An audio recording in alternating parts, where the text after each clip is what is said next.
pag-sing, sing with us, be a missionary. Be a missionary every day. Tell the world that Jesus is the way. Living in the town or country or the busy avenue. Africa or Asia, the task is up to you. So be a missionary every day.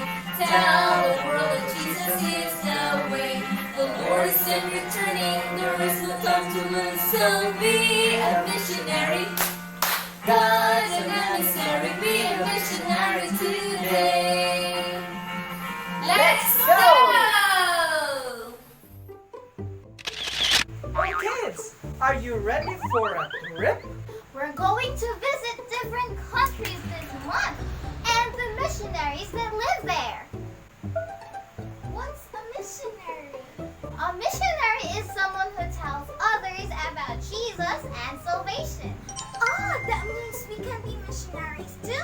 I can tell someone about Jesus right here in the Philippines. I'm glad you said that because our first journey will be to the beautiful island of Bantayan. Oh, Bantayan is a little north of us at the end of our Cebu Island. The Bantayan language is mostly Cebuano, but they have some of their own special words. Like kakyop, which means yesterday, Sara, which means today, and was, which means tomorrow. Kakyop, I like that word. Bantayan grows coconut, cassava, banana, sugarcane, corns, and even mangoes. 144,116 people call Bantayan home, and Jesus wants each of them to hear the message of salvation. What are we waiting for? Let's go!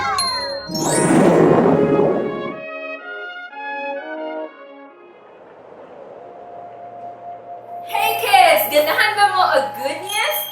Welcome to our word of the day. Our word for today mga bata is gospel. G-O-S-P-E-L. Gospel.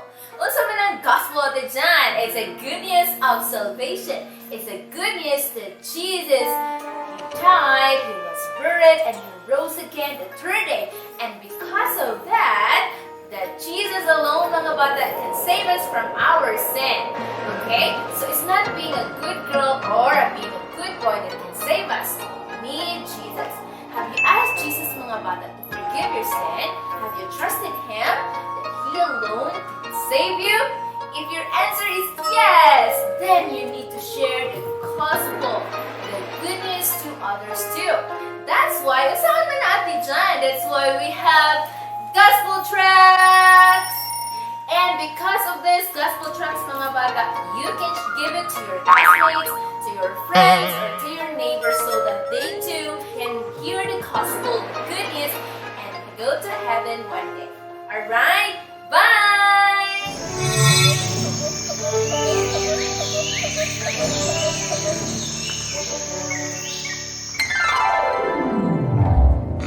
Hey kids! Welcome to our first missionary highlight.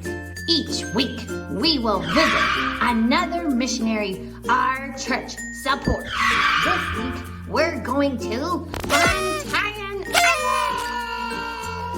to visit Pastor Walter Longbed and his family.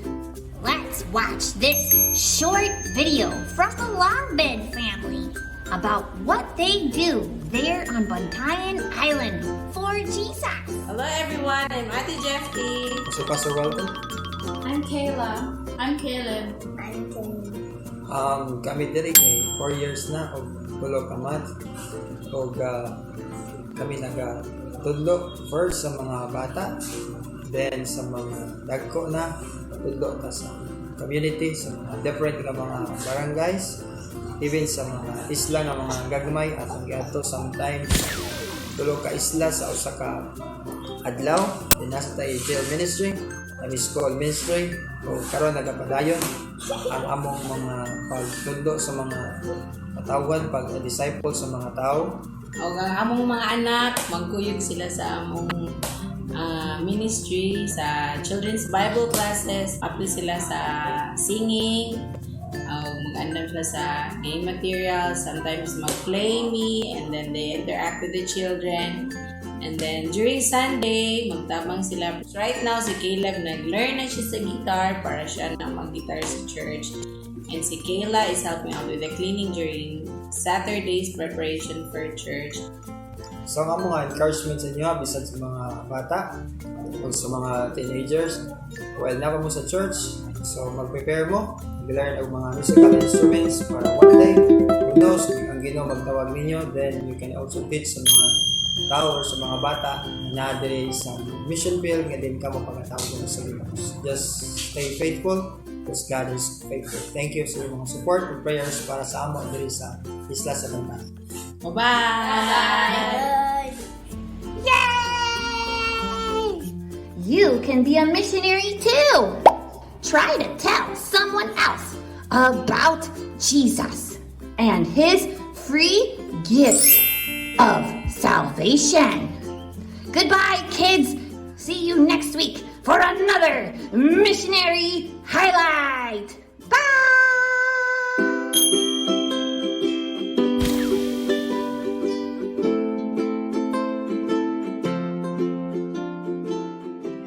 Oh, look, a butterfly. It's beautiful, right? Guapa jud siya. But, did you know, this butterfly did not always look like that. Before it was a butterfly, it was a big, fat caterpillar. Bakti kayo! Yes, I learned it in school. First, the butterfly is an egg. Then it was a caterpillar. Then it's a pupa. Then it's a beautiful butterfly. Dako kayo nga change. Malagro na. Gikan sa Diyos. God can change our lives too. God can take an ugly sinner and change him to a Christian who loves God. God is so powerful. We just have to confess our sin and ask him to save us.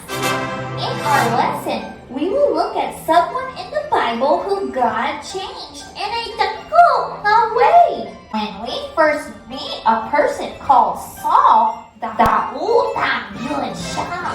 he did not believe Jesus was God's son. He wanted to stop everyone from believing too. Iyahang ibutang sa prisuhan ang mga Kristohan noon. Usahay, yun niya! Oh no! Saul worked very hard to stop the gospel message from going anywhere else. Usa ka adlaw, nagbiyahe siya ato sa Damascus. He was going to arrest everyone who taught about Jesus. What happened next? Suddenly, a light shone from heaven. Masayan pa sa adlaw. Saul fell from his donkey. Naghulog siya sa iyahang gisakyanan nga mananak. Then he heard a voice. Saul! Saul! Why persecutest thou me? Wow! Saul said, Kinsa ka, Ginoo? The voice replied, I am Jesus of Nazareth. I am the one that you are persecuting. When Saul heard Christians, he was really hurting Jesus. When we hurt, Jesus hurts. Si Saul nang ginuso. Before he thought Jesus was just a man, he thought God was happy that he hurt Christians. But now he knew, sayop jud siya. Kanang adlaw, si Saul nagdawat kang Jesus ug naluwas siya. Giusab sa Ginoo ang iyang kinabuhi. Jesus told Saul to go to Damascus and wait for mga instruction. The bright light disappeared, and Saul and his men were alone. As Saul got up, he realized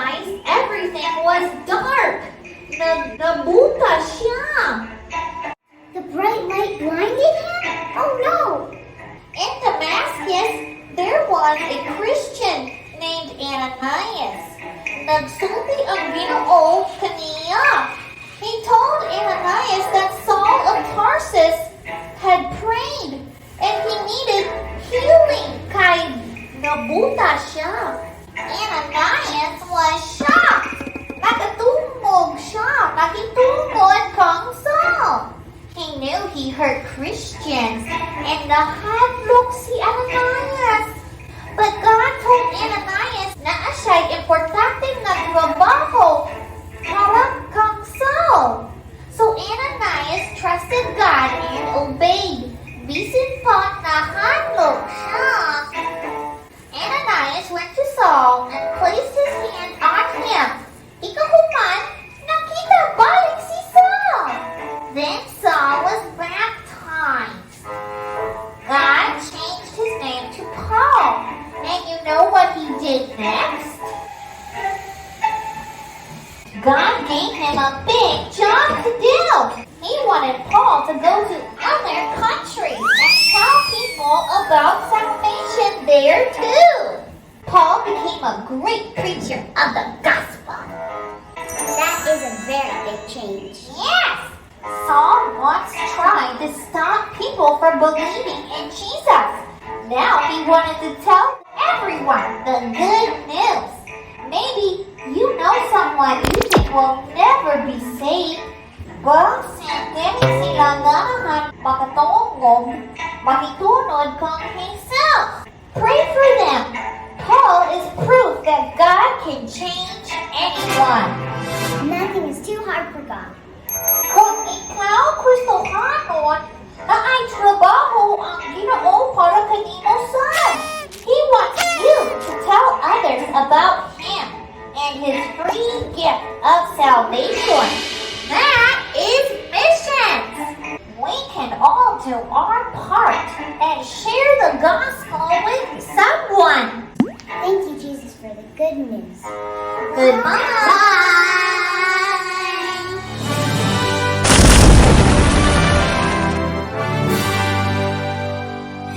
Hi kids! It's Sunday again and it's Memory Verse time! Our verse for today mga bata can be found in Mark chapter 10 verse 45. For even the Son of Man came not to be ministered unto, but to minister and to give his life a ransom for many. Here are the mga bata na nakamemorize silahang verse. Congratulations! Mark chapter 10 verse 45.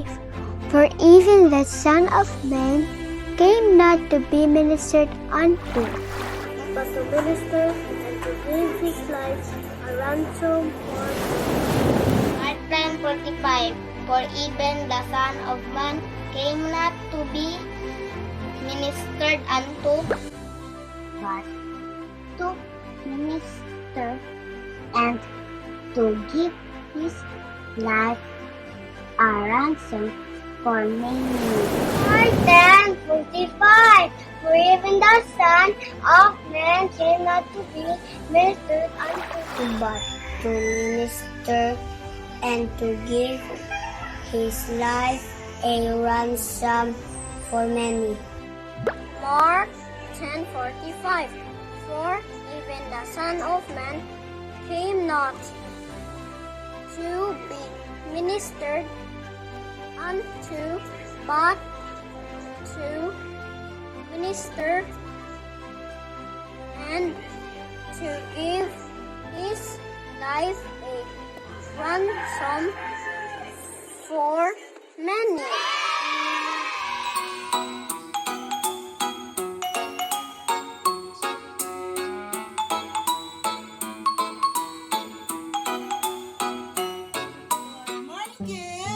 Welcome to our Bible Art Challenge with Teacher Jonah. Nag-enjoy ba mo sa atong game? Before me maghatag og question, please watch for the winners of the last Bible Art Challenge. There they are!